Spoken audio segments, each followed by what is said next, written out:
मंगलम भगवान वीरो मंगलम गौतमो गणी मंगलम कुंद कुंदाद्यो जैन धर्मोस्तु मंगलम सर्व मंगल मांगल्यम सर्व कल्याणकारकम प्रधानम सर्वधर्माणां जैनम जयतु शासनम। पंच परमेष्ठी भगवान की जय। परम पूज्य आचार्य गुरुवर विद्यासागर जी महाराज की जय।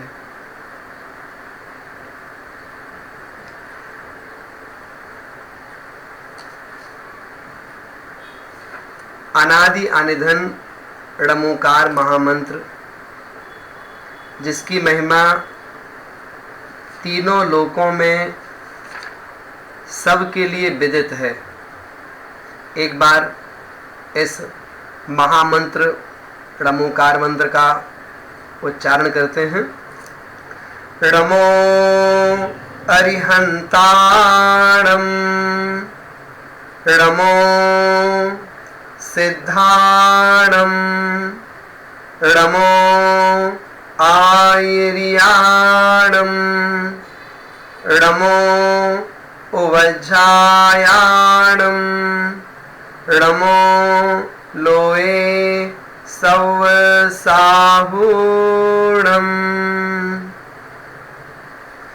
अनादि अनिधन णमोकार मंत्र, जिसको इस काल की अपेक्षा से सर्वप्रथम आचार्य पुष्पदंत भूतबली स्वामी, जिनके द्वारा षट्खंडागम ग्रंथ रचा गया है, उसके पहले भाग में मंगलाचरण के रूप में यह लिपिबद्ध है।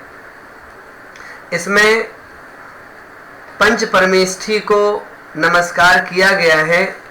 पंच परमेष्ठी ये 5 पद हैं, इनमें किसी का नाम नहीं है, ये गुण रूप हैं। अर्थात णमो अरिहंताणम, णमो अर्थात नमः अर्थात नमस्कार हो, अरिहंताणम अरिहंत परमेष्ठी को, अर्थात अरि अर्थात शत्रु, हंत अर्थात नष्ट करने वाले। यहाँ पर बहिरंग शत्रुओं की बात नहीं है, अंतरंग शत्रुओं की बात है। अंतरंग शत्रु अर्थात हमारे कर्म, तो जिन्होंने 4 घातिया कर्मों का क्षय कर दिया है, वे अरिहंत परमेष्ठी हैं।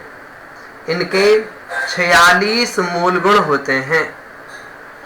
कैसे बनते हैं अरिहंत परमेष्ठी? तो कहा जाता है, मनुष्य पर्याय में जन्म लेकर के जैन कुल के अनुसार कुलाचार का पालन करते हुए जो दिगंबर मुनि महाराज बनते हैं, वे मुनि महाराज जिन्होंने समस्त पापों का त्याग कर दिया, इंद्रिय विषयों का त्याग कर दिया और धीरे धीरे अपने आत्म स्वरूप में लीन होते हुए और अंतरंग की ओर जाते हैं, और वे ज्ञानावरणी, दर्शनावरणी, मोहनी और अंतराय, इन 4 कर्मों का क्षय कर देते हैं। उन्हें अरिहंत परमेष्ठी कहा जाता है। वे अरिहंत परमेष्ठी कहाँ विराजमान रहते हैं? तीर्थंकरों की अपेक्षा वे अरिहंत परमेष्ठी समव शरण में विराजमान हुआ करते हैं, जहाँ पर 12 सभाएं लगती हैं, जिन सभाओं में चारों निकायों के देव, उनकी देवांगनाएं, मनुष्य, मुनि महाराज और त्रियंच, 3 गतियों के जीव बैठ करके भगवान की वाणी सुनते हैं। ऐसे वे अरिहंत परमेष्ठी वीतरागी हैं, सर्वज्ञ हैं और हितोपदेशी हैं। यदि हम बात करते हैं भगवान महावीर स्वामी की, तो वे अरिहंत बने। कब बने? 30 वर्ष में मुनि दीक्षा ली थी और 12 वर्ष तपस्या की, तो 42 वर्ष की उम्र में भगवान महावीर स्वामी अरिहंत बन गए थे। जो अरिहंत बनते हैं वे नियम से उसी भाव में अरिहंत के बाद सिद्ध परमेष्ठी बन जाया करते हैं। इसी प्रकार से हम बात करें भगवान पारसनाथ स्वामी, उन्होंने भी 30 वर्ष की उम्र में दीक्षा ली और 4 महीने तपस्या करी। उसके बल पर 4 घातिया कर्मों का क्षय करके वे भगवान पारसनाथ स्वामी अरिहंत बन गए। इसी प्रकार से हम भगवान आदिनाथ स्वामी जी की बात करें। आप लोगों ने सुना कि भगवान आदिनाथ स्वामी बहुत लंबे समय तक घर पे रहे। उन्होंने राज्य किया, कहते हैं 83 लाख पूर्व तक वो घर पे रहे, फिर दीक्षा ली और 1000 वर्ष तपस्या करी। उसके बाद 4 घातिया कर्मों का क्षय कर अरिहंत बन गए। आपने सुना है ना कि जो भरत चक्रवर्ती थे, उन्होंने दीक्षा ली और दीक्षा लेने के अंतर मुहूर्त बाद ही केवल ज्ञान प्राप्त कर लिया। मतलब मुनि बन करके अंतर मुहूर्त बाद केवली बन गए, अरिहंत बन गए। कौन? भरत चक्रवर्ती। ऐसे जो अरिहंत होते हैं, तीर्थंकर भी अरिहंत बनते हैं और सामान्य मुनि महाराज भी दीक्षा लेकर के कर्मों का क्षय करके वे भी अरिहंत बनते हैं। इस प्रकार से हमने यहाँ पर देखा कि जो अरिहंत परमेष्ठी हैं, इनका जीवन अत्यंत पवित्र होता है। ये क्षुधा, तृषा आदि 18 दोषों से रहित होते हैं। अर्थात अरिहंत वे कहलाते हैं जिन्हें भूख प्यास की कोई बाधा नहीं सताती। हम मंदिर में दर्शन करने जाते हैं, किसके? हम जिनके दर्शन करते हैं वे ही तो अरिहंत परमेष्ठी कहलाते हैं। आप देखते हैं ना मंदिर जी में जहां भगवान विराजमान हैं, उनके सिर पर 3 छत्र लगे हुए हैं, उनके पीछे विशाल भामंडल दिखाई पड़ता है। भगवान की मुद्रा ऐसी लगती है जैसे हमसे बात कर रही हो। इसी प्रकार से वे भगवान समो शरण में और मंदिर जी में सिंहासन पर विराजमान हैं। ऐसे करके जो हम उन अरिहंतों की छवि देखते हैं, अर्थात वे ही हमारे भगवान हैं और हम सब उन्हें प्रणाम करते हैं, उन्हें नमोस्तु करते हैं और यह भावना भाते हैं वंदे तद्गुण लब्धये, अर्थात उन गुणों की प्राप्ति हमें भी हो। जैसे आप अरिहंत बन गए हो, वैसे हम भी आपके समान अरिहंत बने। ऐसी मांगलिक भावना से हम सब उन अरिहंत परमेष्ठी को प्रणाम करते हैं। सबसे पहले नमो अरिहंतारम बोला गया उन अरिहंतों को प्रणाम करने के लिए। हम सबका जीवन भी ऐसा पावन बन जाए, इसलिए बार बार यह नमोकार मंत्र नमो अरिहंतारम बोला जाता है। भगवान जिनेंद्र के जब हम दर्शन करते हैं तो हमारे परिणाम भाव बड़े पवित्र होते हैं। उनको देख करके हमें इस बात की भी अनुभूति होती है कि देखो, जिनके पास कुछ भी नहीं है, बस दिगंबरत्व विराजमान है, खड़गासन से, पद्मासन से, और अपने आत्म स्वरूप में लीन है, जिनके पास अनंत दर्शन है, अनंत ज्ञान है, अनंत सुख है, अनंत वीर्य है, ऐसे अनंत शक्तियों से संपन्न वे अरिहंत परमेष्ठी जी हुआ करते हैं। इस प्रकार से हमने अरिहंत परमेष्ठी के बारे में सुना। हम देखते हैं दूसरे जो परमेष्ठी हैं उनका नाम है णमो सिद्धाणम अर्थात सिद्ध परमेष्ठी। णमो अर्थात नमः नमस्कार हो, किसको? सिद्धाणम सिद्ध परमेष्ठियों को नमस्कार हो। अच्छा, ये सिद्ध परमेष्ठी कहाँ रहते हैं? तो ये यहाँ पर 4 गतियों में कहीं नहीं मिलेंगे। कहाँ मिलेंगे? लोक के अग्रभाग में। आपने वो चित्र देखा है ना, जहां पर अपने दोनों हाथों को कमर के पास रख लेते हैं, दोनों पैर फैलाकर खड़े हो जाते हैं। ये जो चित्र है ये 3 लोक का नक्शा कहलाता है ना। इस 3 लोक के नक्शे में सबसे ऊपर की ओर देखिएगा, एक ऐसे इस प्रकार से सिद्ध सला जैसी आकृति दिखाई पड़ती है ना। उसको बोलते लोक का अग्रभाग। जैसे कि उदाहरण के लिए कई बार अपने हाथों से ऐसे बनाते ना सुबह सुबह के टाइम पे, ऐसे आप देखेंगे इस प्रकार से। तो यहाँ पर सेंटर की लाइन में वो शिला सी बन जाती है ना, उसको बोल देते हैं सिद्ध शिला। तो जो सिद्ध परमेष्ठी होते हैं वो लोक के अग्रभाग में विराजमान रहते हैं। कितने हैं? 1-2 नहीं है, लाख 2 लाख नहीं, अनंतों की संख्या में होते हैं। आप पढ़ते हैं ना, क्या पढ़ते हैं? अनंत अनंत सिद्ध परमेष्ठी भगवान की जय। जब समुच्चय पूजा बोलते हैं ना, उसमें आता है ना, देव शास्त्र गुरु विद्यमान 20 तीर्थंकर और अनंत अनंत सिद्ध परमेष्ठी। तो वो सिद्ध परमेष्ठी कितने हैं? अनंत अनंत हो गए।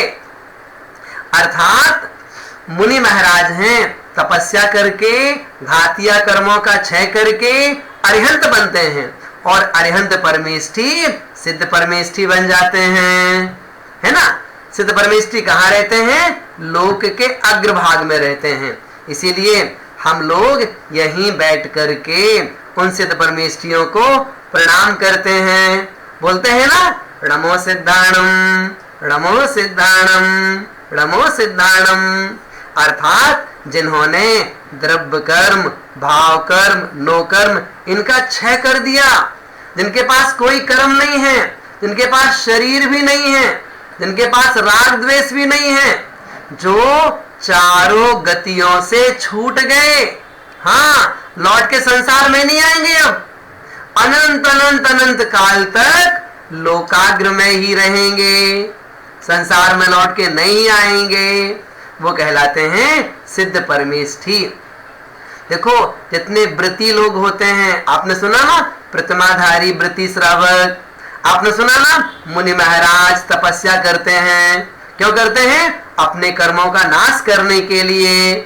तो वो मुनि महाराज अपने कर्मों का नाश करने के लिए तपस्या करते हैं। अच्छा, सारे कर्मों का नाश कर दिया, अब क्या होगा? अब मोक्ष हो जाएगा। हाँ, उसी को मोक्ष बोल देते हैं, उसी को सिद्ध अवस्था बोल देते हैं।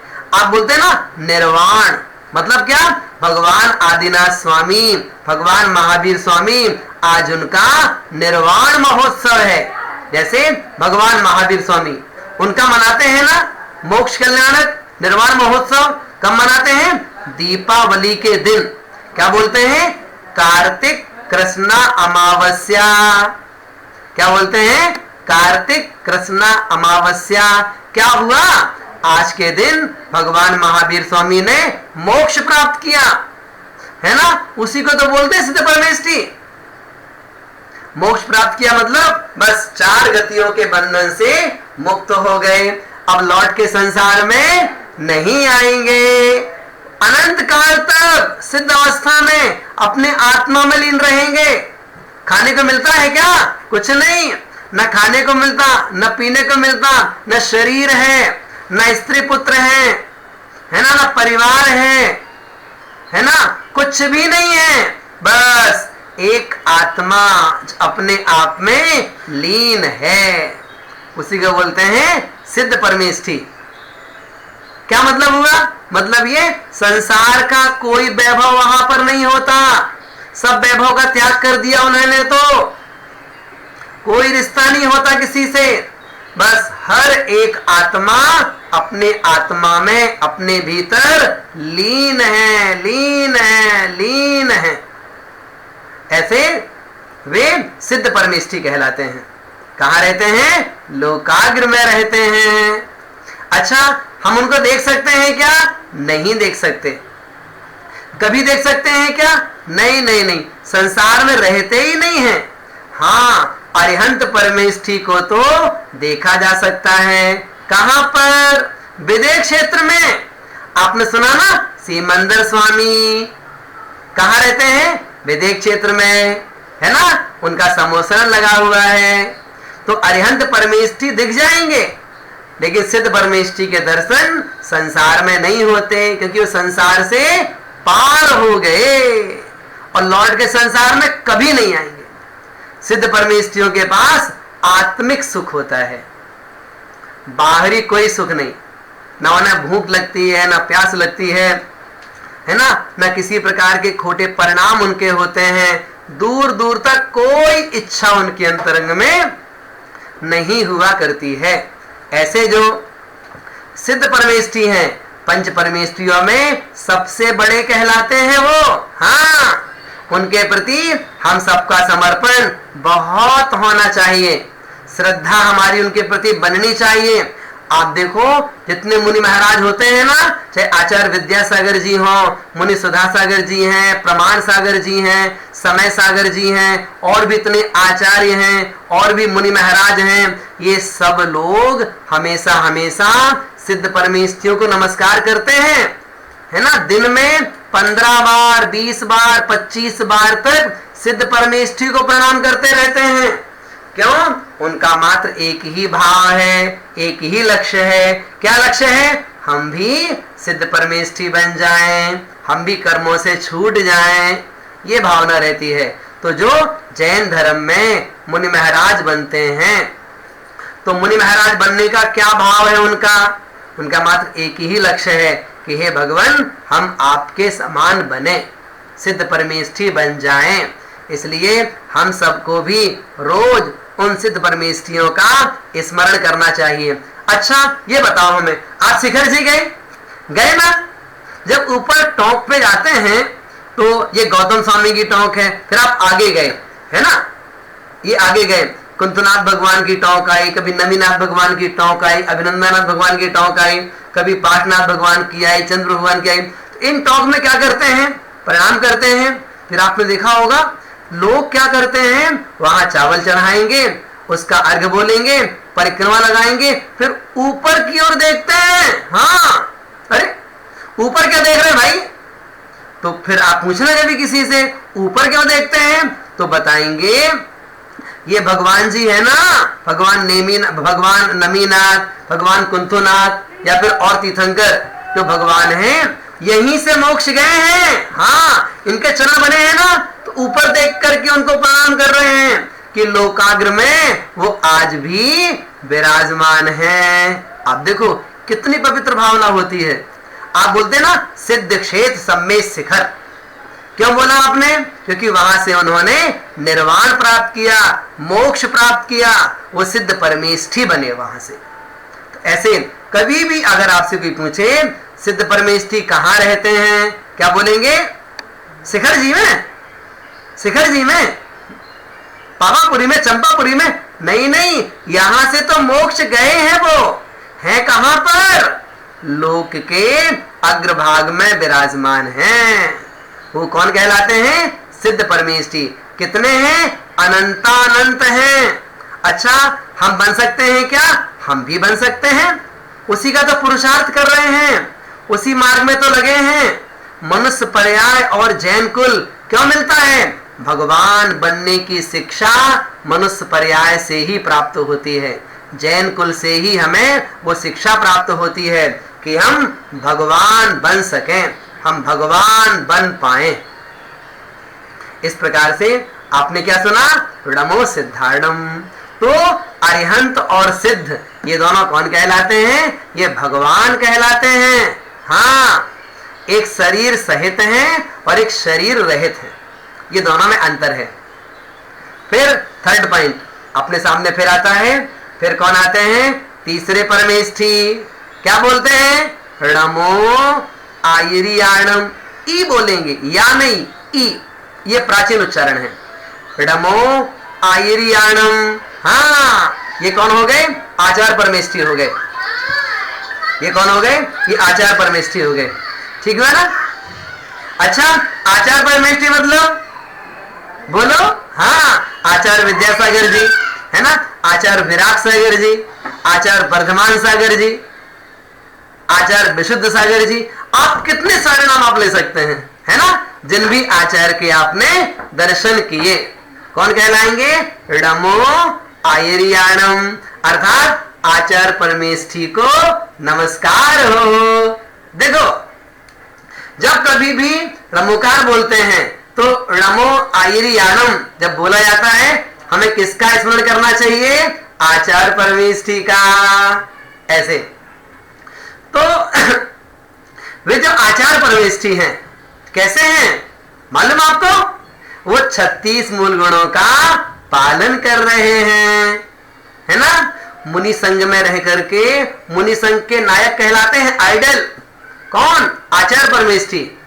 कैसे होते हैं वो? स्वयं पंचाचार का पालन करते हैं और उनके संग में रहने वाले जितने साधु हैं सभी से पंचाचार का पालन कराने की प्रेरणा देते हैं। हाँ, क्या करते हैं वो? दीक्षा देते हैं। हाँ, आचार्य ना हो तो कौन दीक्षा देगा? तो दीक्षा कौन देते हैं? आचार्य परमेष्ठी। और शिक्षा भी देते हैं, और अगर किसी से गलती हो जाए उस गलती का प्रायश्चित भी देते हैं। हाँ, कौन देते प्रायश्चित?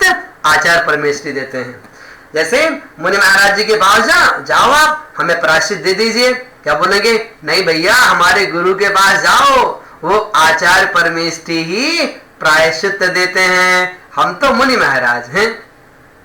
तो जो आचार्य परमेष्ठी हैं उनके शिष्य होते हैं। हाँ, बहुत से होते हैं उनके शिष्य। उपाध्याय परमेष्ठी भी कहलाते हैं, साधु परमेष्ठी भी कहलाते हैं, ऐलक जी हैं, छुल्लक जी हैं, छुल्लिका जी हैं, आरिका माताएं हैं। इन सब के गुरु कौन होते हैं? आचार्य परमेष्ठी होते हैं। ये आचार्य परमेष्ठी 36 मूल गुणों का पालन करते हैं और उनकी चर्या शानदार चर्या होती है आचार्य परमेष्ठी की। जैसे आचार्य विद्यासागर जी के बारे में आपने सुना है ना, मीठा नमक कुछ भी नहीं खाते, फल व फल का रस नहीं पीते, सोते हैं वो बिना चटाई, ना मेवा ना खाते मिठाई। हाँ, ऐसे होते हैं। कौन? आचार्य परमेष्ठी। तो उन आचार्यों का भी स्मरण करते हैं। आपने दर्शन किए ना आचार्य विद्यासागर जी के, या फिर और आचार्यों के दर्शन किए? बहुत से लोगों ने पड़गाहन करके आहार भी दिया है, बहुत से लोगों ने उनके चरणों का स्पर्श भी किया है।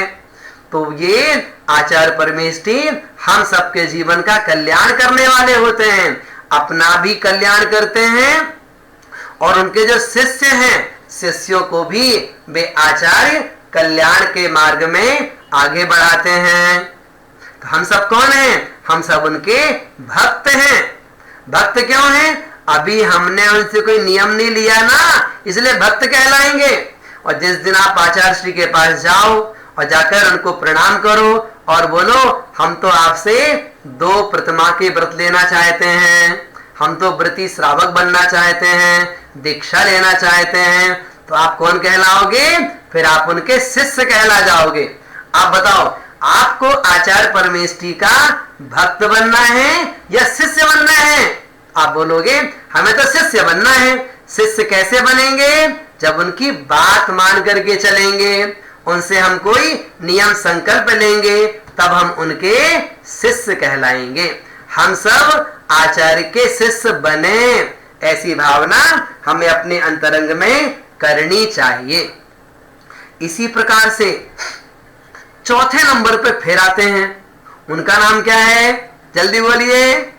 णमो णमो उवज्झायाणम। सही बोला ना?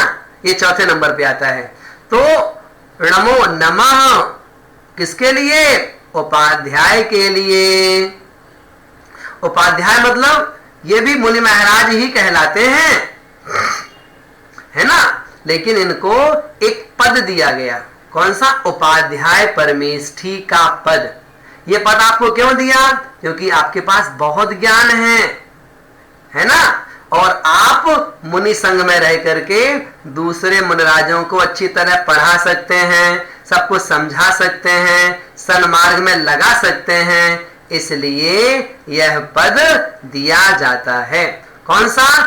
उपाध्याय पद। तो उपाध्याय पद क्या करते हैं? वो खुद भी अध्ययन करते हैं और साथ साथ में संघ में जितने भी मुनि महाराज होते हैं ना, सभी मुनिराजों को पढ़ाने का काम करते हैं। बहुत पुण्य का काम करते हैं वो। कौन? उपाध्याय परमेष्ठी।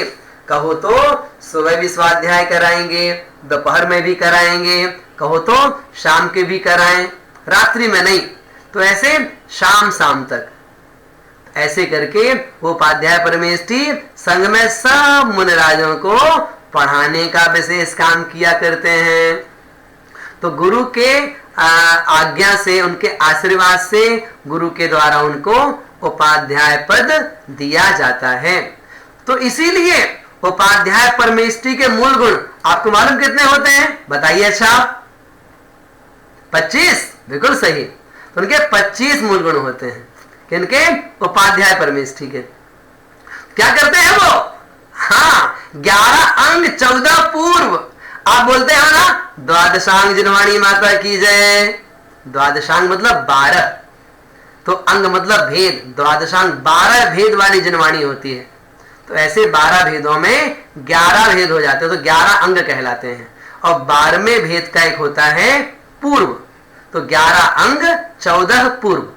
उसके ज्ञाता मतलब उतना नॉलेज उनके पास होता है। किनके पास?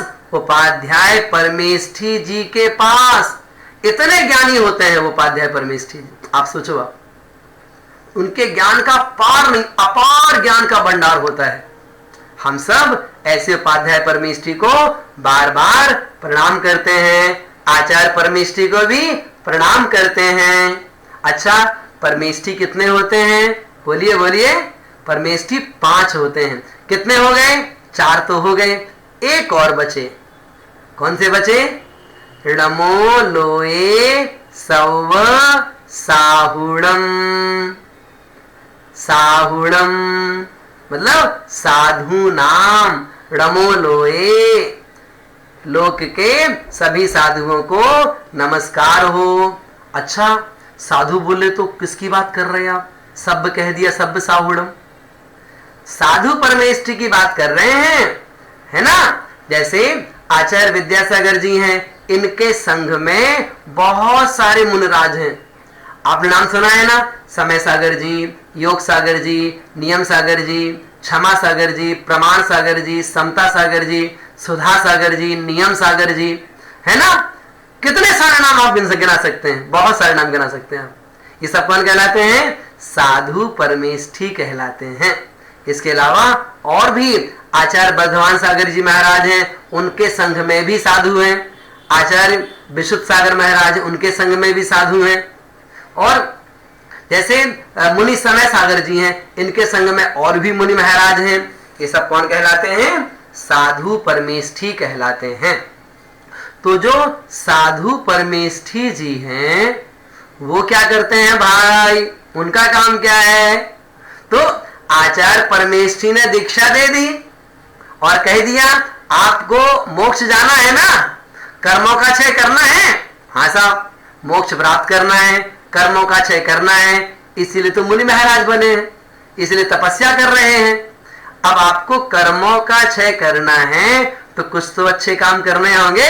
हाँ, क्या करने होंगे? मूल गुणों का पालन करना होगा। बताओ बताओ, बताइए, साधु परमेष्ठी के कितने मूल गुण होते हैं? बोलिए। 28। हाँ, उनके 28 मूल गुण होते हैं। किसके किसके? साधु परमेष्ठी के। कैसे हो गए 28 मूल गुण? थोड़ा नाम तो गिनाइए आप।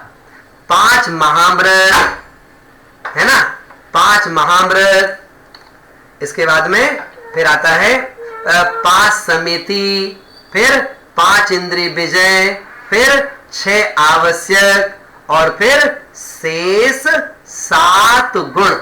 हाँ, आप देखो जैन धर्म में कितनी तपस्या है, कितना सारा विषय बताया जाता है। किसके लिए? अगर आपको मोक्ष प्राप्त करना है तो कितनी साधना करनी पड़ेगी, है ना, कितनी तपस्या करनी पड़ेगी। अगर मोक्ष प्राप्त करना है तो सबसे पहले 5 महाव्रतों का पालन करना पड़ेगा। क्या पालन करना पड़ेगा? किसी की हिंसा नहीं करना, झूठ नहीं बोलना, कभी चोरी नहीं करना, किसी को गलत निगाह से मत देखना, और इसके साथ साथ में परिग्रह नहीं रखना, बहुत सारा सामान कुछ भी नहीं, सब त्याग कर दो। फिर 5 समिति मतलब क्या? मुनि महाराजों को कितने काम करने पड़ते हैं। आपने देखा होगा ना, मुनि महाराज जी पैदल विहार करते हैं, इसको बोलते हैं ईर्या समिति। मुनि महाराज जी जब किसी से बात करते हैं ना, बहुत अच्छी बात करेंगे। भाषा समिति, एक भी शब्द किसी को गलत नहीं बोलेंगे। ऐसे ही आपने देखा ना, मुनि महाराज जी आहार करने जाते हैं, ऐसे देख सोच के आहार करते हैं। अगर बाल आ जाएगा तो अंतराय कर देंगे, है ना, और यदि चींटी आ गई, कुछ आ गया तो अंतराय कर देते हैं वो, है ना। तो क्या कहलाती है? एसना समिति। ऐसे ही किताब रखनी है, कमंडल रखना है ना, बैठना है तो पिच्छिका से उस जमीन का शोधन करते हैं, ये भी समिति कहलाती है। ऐसे ही अगर उनको मलमूत्र की बाधा होती है तो कहां जाएंगे? जंगल, सूखे स्थान पे जाएंगे शौच करने के लिए। ऐसे करके इसका पालन करते हैं। किसका? समितियों का। ऐसे ही स्पर्शन आदि 5 इंद्रियां होती हैं, तो 5 इंद्रियों पर विजय प्राप्त करते हैं, अर्थात इंद्रियों के बस में नहीं रहते, इंद्रियों पर विजय प्राप्त करने वाले होते हैं, है ना। आपको मालूम ना, पाटे पे सोते हैं, गद्दे पे नहीं सोते कभी। हाँ, कोई चटाई ले सकते हैं कदाचित। इस प्रकार से हम क्या देखते हैं? हम देखते हैं वे जो आचार परमेष्ठी हैं, आहार करने जाएंगे बहुत सारा त्याग करके। आपने देखा ना, जब माँ भोज आहार बनाती है, थाली दिखाती है, तो महाराज क्या बोलते हैं? ये अलग करो, ये अलग करो, अलग करो, है ना। बहुत सा त्याग कर देते हैं। क्यों? रसना इंद्री पर कंट्रोल है। ऐसे ही शरीर में इत्र, फुलेल, सेंट, स्प्रे कुछ नहीं करते, सब छोड़ दिया उन्होंने। आंखों से टीवी देखते क्या? कुछ नहीं, बस जनवाणी पढ़ेंगे, भगवान के दर्शन करेंगे। अच्छी बात सुनते हैं, संसार बढ़ाने वाली बातें नहीं सुनते। तो 5 इंद्रियों को कंट्रोल कर रखा उन्होंने। ऐसे केस लंच करते हैं, पैदल विहार करते हैं, एक बार आहार करते हैं, है ना, ब्रश नहीं करते, स्नान नहाते नहीं कभी भी। जो हमारे मुनि महाराज होते हैं उनकी चर्या बहुत अच्छी होती है, निर्दोष चर्या होती है। मुनि महाराजों को देख करके किसी के मन में कभी राग नहीं होता, मुनिराज को देख करके किसी के मन में विकार उत्पन्न नहीं होता। देख करके उनको आदर्श मानते हैं, प्रणाम करते हैं, हम भी आपके समान बने। ऐसे जैन धर्म में जो पंच परमेष्ठी हैं, पंच परमेष्ठी केवल नाम बस नहीं है। आपने नमोकार मंत्र बोल दिया, काम हो गया, हमने माना, नमोकार मंत्र बोलिए, उसके प्रति भावना भाइये, बहुत अच्छा रहिए। लेकिन साथ साथ में ये तो मालूम हो कि डमो और हंताड़म में कौन कौन आते हैं, क्या करते हैं, वो क्या विशेषता होती है उनकी, तो ये सब भी हमें मालूम होना चाहिए। अगर हम इन चीजों को अपने ध्यान में रखेंगे तो क्या होगा? जब नमोकार मंत्र बोलेंगे ना, तो वो चीज भी धीरे धीरे हमारे ध्यान में आएगी। आप बोलोगे कि ये जो पंच परमेष्ठी हैं, तो परमेष्ठी कहते किसे हैं? अगर ऐसा प्रश्न आएगा, शब्द है ना परमेष्ठी, परम इष्ट, तो जो परम पद में स्थित हैं उन्हें हम परमेष्ठी कहते हैं। मतलब आत्मा के जो श्रेष्ठ पद होते हैं उनमें जो स्थित हैं वे परमेष्ठी कहलाते हैं। वो गुणों में सबसे बड़े होते हैं, है ना। राजा महाराजा बड़े बड़े लोग इन परमेष्ठियों को प्रणाम करते हैं। आप सोचो, भारत के प्रधानमंत्री, है ना, आदरणीय माननीय मोदी जी आचार्य विद्यासागर जी के दर्शन करने आए ना, है ना, प्रणाम किया कि नहीं किया? तो आप सोचिए आप कि अपने जैनाचार्य कितने महान होते हैं कि ऐसे बड़े बड़े पदों में रहने वाले लोग भी उनके चरणों में आकर के प्रणाम करते हैं, आशीर्वाद लेते हैं और कहते हैं हम देश को अच्छी तरह चला पाए, जनता के हित में हम काम कर पाए, इस प्रकार की भावना भी बातें हैं। ऐसे बड़े बड़े राजा महाराजा, इंद्र, आप सोचो जो सौधर्मेंद्र होता है कितना महान होता है वो। एक सौधर्मेंद्र असंख्यातो तीर्थंकरों के पंच कल्याण कराता है सौधर्मेंद्र। वो सौधर्म इंद्र भी मुनि महाराजों के चरणों में बार बार प्रणाम करता है। ऐसे जो पंच परमेष्ठी हैं इनके बारे में कहा। अच्छा, आपने सुना होगा नमोकार मंत्र और नवकार, नवकार सुना होगा आपने भी। अपने जो श्वेतांबर मत होता है ना, वहां पर बोलते हैं नवकार। तो नवकार का मतलब नमो अरिहंताणम, नमो सिद्धाणम, नमो आयरियाणम, नमो उवज्जायाणम, नमो लो सब सावणम, ऐसो पंच नमो यारो, सब पाप प्रणाशनो, मंगलम जसब्बेसिम, परम हवाई मंगलम। ये जो बोलते हैं ना 9 चीजें, ये नवकार कहलाता है। ये श्वेतांबर धर्म में बोलते हैं इसको। और जब हम दिगंबर की बात करते हैं तो यहाँ नमो अरिहंताणम, यहाँ पंच परमेष्ठी 5 पद हैं, ठीक है ना। और ऐसे पंचनम यादव जो है ना, ये नमोकार मंत्र का महात्म कहलाता है ये, ठीक है ना। तो आपने बोला 5 पद हैं। अच्छा, पद 5 हैं, आप बताओ हमें अक्षर कितने होते हैं? बोलिए, आप बताइए। हाँ जी, आप बताइए अक्षर कितने होते हैं? 35 अक्षर होते हैं। कैसे मालूम पड़ा? नमो अरिहंताणम में 7, नमो सिद्धाणम में 5, नमो आयरियाणम में 7, नमो उवज्जायाणम में 7 और नमो लो सब सावणम में 9। ऐसे 7, 5, 7, 7, 9 कितने हो गए? ये 35 अक्षर हो गए। समझ गए ना? ध्यान रखना, आधा अक्षर नहीं करना जाता इसमें, अक्षर पूरा। इसी प्रकार से मात्राएं बोलते हैं ना, 58 मात्राएं होती हैं, सुना होगा आप लोगों ने। तो ऐसे जो नमोकार मंत्र है, ये बताओ हमें किस छंद में है नमोकार मंत्र? ये तो नमोकार मंत्र आर्या छंद में है। आर्या छंद कैसे बोलते हैं? हाथ जोड़िएगा। नमो अरिहंताणम, नमो सिद्धाणम, नमो आयर्याणम, नमो उवज्जायाणम, नमो लोए सौसाहूणम। हाँ, कौन सा छंद है ये आर्या छंद कहलाता है। तो नमोकार मंत्र इस छंद में है। अच्छा, इसकी भाषा कौन सी नमोकार मंत्र की? मालूम है आपको? संस्कृत, अपभ्रंश नहीं, हिंदी नहीं, कौन सी भाषा है? बोलिए। प्राकृत।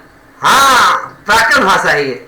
कैसी है? सबसे प्राचीन भाषा मानी जाती है संसार की, प्राकृत। इसलिए इसको प्राकृतिक भाषा है ये, बाय नेचर।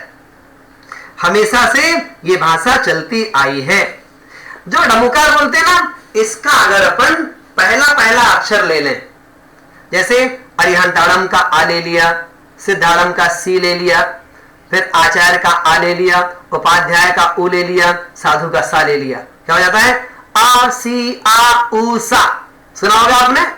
जब तो विधान करते बड़े बड़े ना, ओम ह्रीम अरहम असिया उषा, असिया उषा, असिया उषा नमः, ओम ह्रीम अरहम असिया उषा नमः। तो असिया उषा, ये भी नमोकार मंत्र में एक एक अक्षर ले लिया तो ये पंच परमेष्ठी हो जाते हैं। इसी प्रकार ओम ओम ओम ये बोलते हैं ना, तो ओम में भी पंच परमेष्ठी आ जाया करते हैं। इसी प्रकार से आप बताइए, कोई मुनि महाराज बन गए तो मुनि महाराज जी उसी पर्याय में अरहंत बन जाएंगे क्या? बोलिए, कोई जरूरी नहीं है। मुनि महाराज बन करके वो अरिहंत बन भी सकते हैं, नहीं भी बन सकते, लेकिन जो अरिहंत बनते हैं वो नियम से सिद्ध परमेष्ठी बनते ही बनते हैं। इस प्रकार से ये ध्यान रखिएगा, जो मुनि महाराज हैं वो अरहंत बन भी सकते हैं, नहीं भी बन सकते, लेकिन जब अरहंत बनते हैं वो सिद्ध बन ही जाते हैं।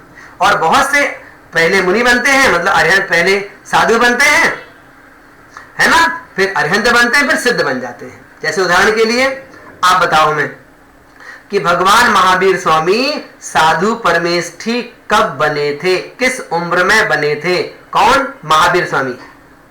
बोलेंगे? अभी आपको बताया था 30 वर्ष जी, है ना, 30 वर्ष की उम्र में महावीर स्वामी जी साधु बने थे और 12 वर्ष तपस्या करी तो अरिहंत बन गए और 72 वर्ष की उम्र में सिद्ध बन गए।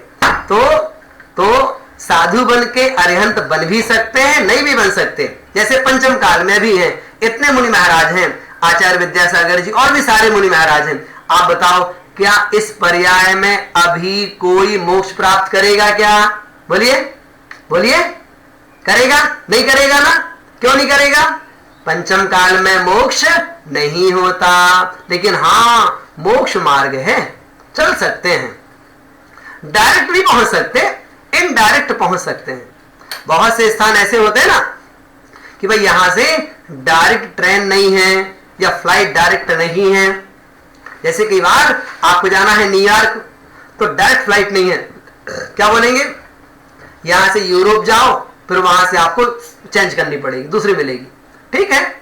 उसी प्रकार से डायरेक्ट मोक्ष नहीं है, लेकिन कुछ तो चल सकते हैं मोक्ष मार्ग में, तो आगे चल करके उतनी मेहनत कम करनी पड़ेगी।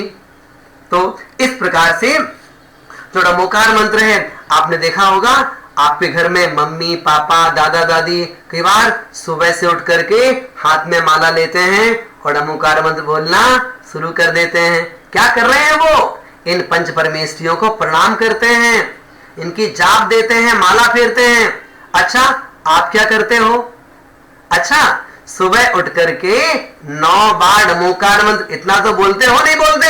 हाँ साहब बोलते हैं, जरूर बोलिएगा, है ना। ये जो डमोकार मंत्र है, हम खुद पढ़ें या दूसरे को पढ़ाएं, दूसरे को सुनाएं, सबका भला होता है। आपने सुना है ना, जीवनधर स्वामी, उन्होंने एक श्वान को, टॉमी डॉग, एक श्वान को डमोकार मंत्र सुनाया था।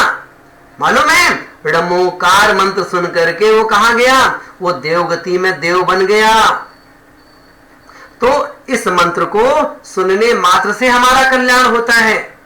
हमारी आत्मा में बड़े से बड़े पाप कर्म लगे हों, एक आचार्य वीरसेन स्वामी जी, आपने सुना होगा ना, धवला जी ग्रंथ, बड़े बड़े ग्रंथ होते हैं, बहुत कठिन होते हैं ये।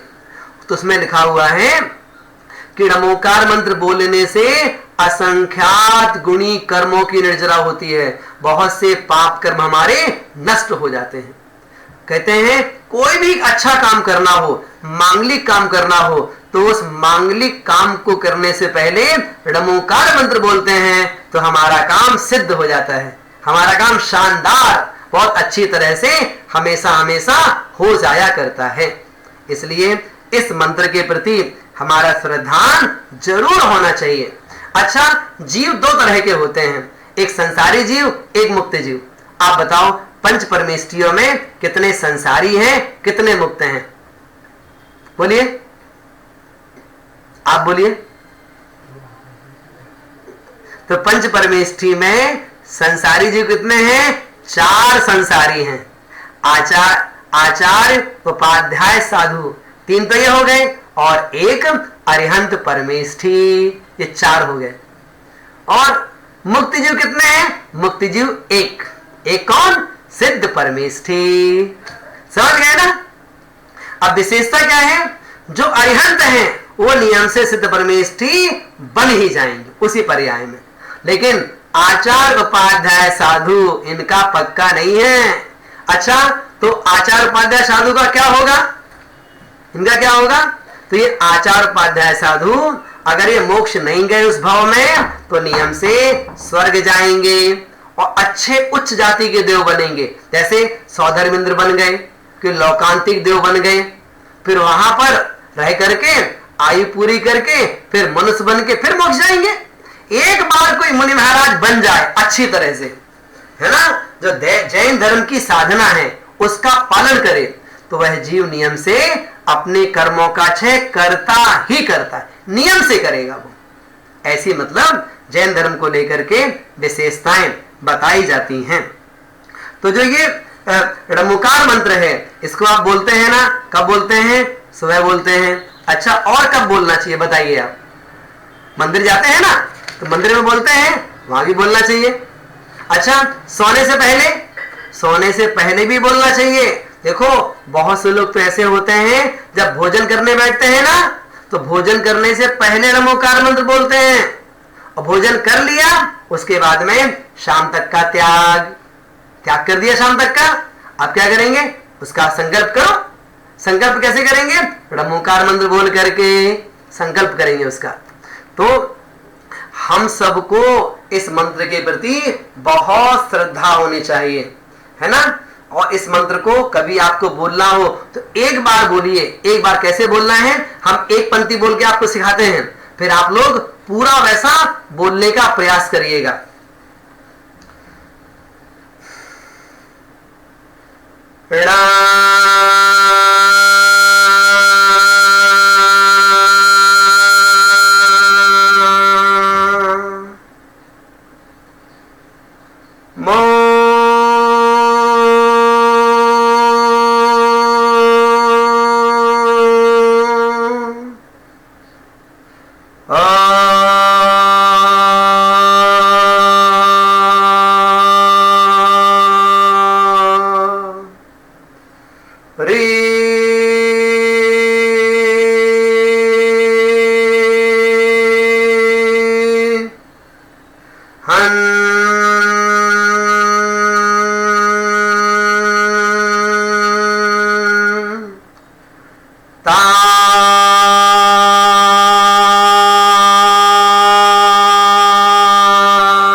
ऐसे आप पांचों पदों को एक एक अक्षर को बहुत आराम से बोलते हुए बोल सकते हैं।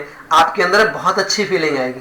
अपनी जो एनर्जी है ना, अपनी एनर्जी लेवल अपने आप बढ़ जाएगा, अपना पावर से बढ़ेगा। इसलिए जो ड़मुकार मंत्र बड़ी श्रद्धा से पढ़ना चाहिए। ठीक है, सुबह उठिएगा, 9 बार ना पढ़ो, 3 बार तो पढ़ो लेकिन बड़ी श्रद्धा भाव से। बहुत से लोग तो ऐसे हैं, वो पति पत्नी रात में सोएंगे तो सोने से पहले जमीन पे चटाई पे बैठ करके 9 बार ड़मुकार मंत्र बोलते हैं अपने मुख से।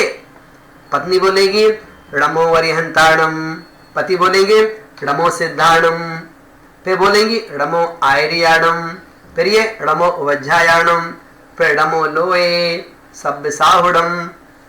ऐसे उच्चारण करके बोलते हैं शब्दों से। तो वैसा भी बोला जा सकता है ना।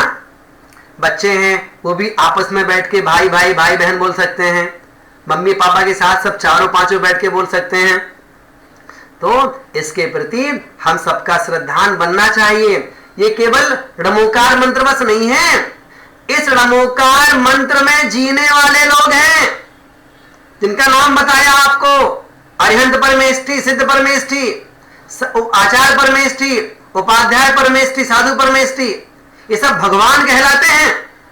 हम सब इन्हें बार बार प्रणाम करते हैं, है ना।